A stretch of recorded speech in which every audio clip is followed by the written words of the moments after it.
warahmatullahi wabarakatuh. Halo Sobat Manjol. Kembali lagi nih di podcast SMA Negeri 1 Trimurjo, podcast yang dikelola langsung oleh tim Humas dan ekstrakurikuler jurnalistik.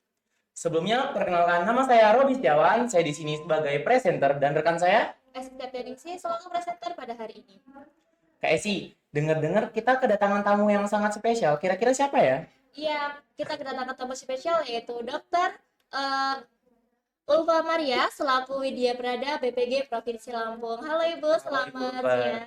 Selamat siang, senang sekali ada di SMA 1 Trimurjo, Lampung Tengah ya. Iya. Oke, Gimana nih Bu kabarnya hari ini? alhamdulillah, senang dan sehat. Alhamdulillah. Perjalanan gimana nih Bu dari rumah? Terus ini keliling dari mana aja Bu? Wah, sudah ada 4 sekolah yang kami datangi dalam rangka monitoring komunitas belajar yang ada di sekolah, terutama di Lampung Tengah. Kira-kira di SMA Negeri 1 Trimurjo ini sekolah keberapa ya Bunda yang udah Yang keempat. Keempat. Untuk hari ini ya, untuk hari ini. Iya. Ya, yang keempat, insya Allah ini nanti langsung balik. Alhamdulillah luar biasa SMA-nya, mepet sawah. Mewah ya Bunda. Mewah ya. Mewah dan plus meli. Apa itu meli? Mepet kali. Mepet kali. Girly juga. Apa itu Bunda? Tadi kata kepala sekolahnya girly. Apa ya girly? Apa namanya?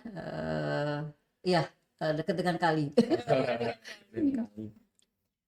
Hari ini kita sharing-sharing aja ya Bunda ya. Oke, baik. Mau tanya nih Bun, apa sih tujuan kehadiran BGP ke Semanjo ini? Oke, kami bertiga, Bunda Ulfa bersama Bu Erma dan Mbak Arin, itu dalam rangka monitoring komunitas belajar yang ada di SMA 1 Trimurjo ini. Kita pengen lihat progresnya seperti apa sih, karena salah satu SMA yang pelaksana kurikulum merdeka ya, melalui program sekolah penggerak selama 2 tahun ya, sudah dilalui oleh SMA 1 Trimurjo ini. Jadi kita pengen lihat seperti apa progresnya. Tadi kita bincang dengan kepala sekolah dan Ibu Hanifah tadi, seperti itu. Menurut kacamata Ibu, gimana sih perkembangan kurikulum merdeka di SMA Negeri 1 Trimurjo ini? Iya, dari hasil perbincangan dan pantauan kami, dari dashboard IKM ya, dari PMO, PSP ya, sangat pesat perubahannya, terutama pada aktivitas anak-anak ya. Jadi kita memang melihat juga dampak daripada program sekolah penggerak, dampak dari penggunaan kurikulum merdeka itu pada hasil belajar siswanya ya. Kalian merasakan sendiri nggak ada perubahan-perubahan yang terjadi di sekolah ini? Kelas berapa ini? Saya kelas 12. Nah, kelas 2 berarti kan pernah di kelas 1 gitu Iya. kan.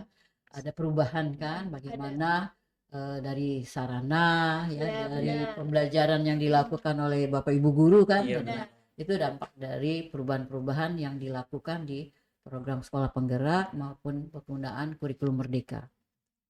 Bunda boleh ngasih pendapat nggak? Boleh, Iya, silakan. menurut saya Bunda ya, Mm-mm. adanya guru penggerak dan Mhm. kurikulum merdeka ini Ya. sangat banyak merubah Bun dalam proses mengajarnya di kelas. gitu. Iya, tidak monoton hanya kayak seperti guru menjelaskan, murid menulis, tidak seperti itu. Nggak gitu lagi ya. Iya. Jadi ada perubahan, jadi orientasinya kepada siswa ya. Iya, Siswanya betul. banyak bergerak, Iya. banyak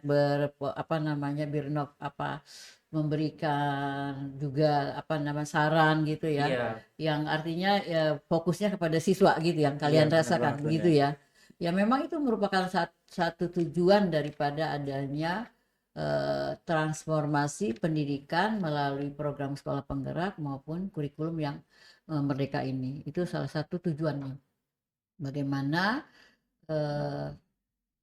siswa itu menjadi subjek ya dari pembelajaran, diberikan kesempatan, ruang dan waktu untuk mengeksplor kemampuan siswanya itu agar lebih maksimal gitu di dalam menggali potensi-potensi. Jadi guru tidak sekedar menjadi menyampaikan ilmu, tetapi siswa lah yang banyak yang harus menggali potensi yang terpendam di siswanya itu. Jadi misalnya ada namanya sekarang itu di kurikulum Merdeka itu pembelajaran berdiferensiasi gitu ya, Ya, benar. yang mana berpusat kepada siswanya, mengacu kepada bagaimana sih kebutuhan belajar siswanya. Misalnya dilihat dari gaya belajar siswanya, ada yang kinestetik misalnya ya, ada yang audio, ada yang visual. Nah itu bagaimana kondisi yang berbeda-beda itu dalam ruangan, dalam satu kelas itu dapat berjalan bersama, maksimal menerima pengetahuan dan keterampilan yang disampaikan oleh guru yang dilakukan saat itu dengan berbagai metode dan media yang digunakan. Jadi siswalah yang banyak berkolaborasi di dalam pembelajaran tersebut. Itu sih yang harapannya. Gimana? Kalian rasakan nggak itu? Iya. Ya udah merasakan ya. Gitu ya. Jadi sangat senang gitu ya dengan Senang perubahan sekali. itu. Apalagi kalau belajar dikasih pilihan. Kamu mau belajar melihat gambar atau menulis seperti itu. Udah sering kali kasih seperti itu. Oke, Bunda boleh tanya nggak nih? Boleh. Di luar skenario ya. Boleh. Bagaimana tanggapan kalian terhadap perundungan? Kalau menurut saya perundungan itu kan hal yang nggak baik ya Bunda ya. Terus berdampak juga sama mental Gitu. mental anaknya. Sehingga harus seperti apa kalau hal itu ada gitu ya, muncul gitu baik di ruang lingkungan sekolah maupun di luar sekolah. Mungkin kalau seperti pelaku perundungan tuh harus dikasih pelajaran lagi, Bu. Kayak dikasih lebih inilah. Jangan sekedar Perhatian gitu ya. cuman sekedar kayak ditegur itu doang. Pasti dia akan melakukannya lagi. Oke, jadi harus ada pembinaan tersendiri Iya. gitu ya, Iya, yang benar. dimaksud ya. Oke, kalian sangat tidak suka dengan perundungan. Ya benar Benar banget, Bu. Benar banget Sangat ya. tidak suka Seperti sama dengan perundungan-perundungan. no drug, no narkoba. Ya. Benar. Gitu ya. Iya. Oke. Gimana selanjutnya? Terus strategi apa saja agar kelompok belajar dapat berfungsi sebagaimana seharusnya. Oke. Nah, kira-kira harapan murid nih, kalian nih, apa sih maunya di pembelajaran itu supaya gurunya ada merubah suatu strategi belajarnya supaya memang berpihaknya kepada siswanya. Nah, coba nanti teman-teman masukkan, boleh itu masukkan dari murid gitu. Kita kayaknya kalau tema ini belajarnya tentang ini asik deh gitu. Nah, itu juga bisa. Nah, memang banyak strategi yang bisa digunakan. Tak hanya pembelajaran itu dilakukan di dalam kelas maupun bisa dilakukan di luar kelas, bahkan bisa ke tempatnya. Misalnya kita akan mengenal tentang biota laut gitu atau biota yang ada di sawah-sawah gitu ya. Itu kita bisa langsung ke tempatnya Ya, gitu. jadi lihat Langsung lihat langsung, membedakannya langsung. Jadi di situ kan kita bisa mendapatkan pengalaman yang lebih. Jadi nggak sekedar Ya, melihat nggak gambar sekedar saja. gitu. Nah, baik juga kita juga cari sumber belajar dari media-media yang lain, tidak hanya yang ada di buku paket. Itu harapannya seperti itu sih strategi. Jadi kalian banyak dapat informasi, nggak hanya di buku paket yang hanya selembar 2 lembar itu terkait materi atau tema yang dibahas gitu. Jadi boleh gali ternyata di tempat lain bahasannya ini ya, kok buku paket ngomongnya ini. Nah, itu bisa dikonfirmasi dengan guru. Seperti itu. Lalu bagaimana nih Bu perkembangan kelompok belajar di sekolah-sekolah yang ada di Provinsi Lampung ini menurut Ibu?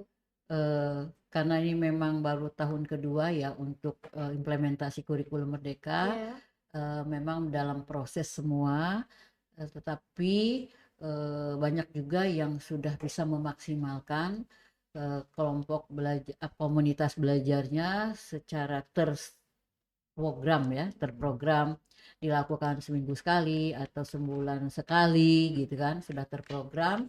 Lalu juga ada yang sudah terdaftar di platform Merdeka Mengajar supaya jangkauan atau sasaran dari yang mau mendengarkan, yang mau melihat, yang bisa berbagi itu bisa lebih luas lagi, tidak hanya lingkup sekolah ini saja, tetapi bisa dari sekolah-sekolah lain, bahkan lintas kabupaten kota provinsi gitu. Jadi dia terdaftar di platform Merdeka Mengajar. Nah, nanti ini diharapkan juga, kalau ini kayaknya sudah terdaftar di platform Merdeka Mengajar, tapi nanti aktivitasnya bisa ditindaklanjuti dengan maksimal gitu, tinggal gitu. Seperti itu ya. Oke. Oke, terima kasih Bunda karena telah Oke. sharing-sharing Sama-sama ya. Komunitas belajar. Sama-sama Bunda juga terima kasih udah ketemu dengan kalian-kalian yang hebat luar biasa dari SMA 1 Trimurjo Lampung Tengah. Ya, tetap semangat, menginspirasi anak muda harus memanfaatkan waktu yang ada dan yang diberikan Allah kepada kita, ya. Dan jangan lupa hormati orang tuamu dan guru-gurumu. Oke? Terima kasih. Bunda akhiri. Wassalamualaikum warahmatullahi wabarakatuh. Waalaikumsalam warahmatullahi wabarakatuh. Oke, terima kasih telah menonton podcast kami. Kami selaku presenter mohon undur diri. Wassalamualaikum warahmatullahi wabarakatuh. Waalaikumsalam warahmatullahi wabarakatuh.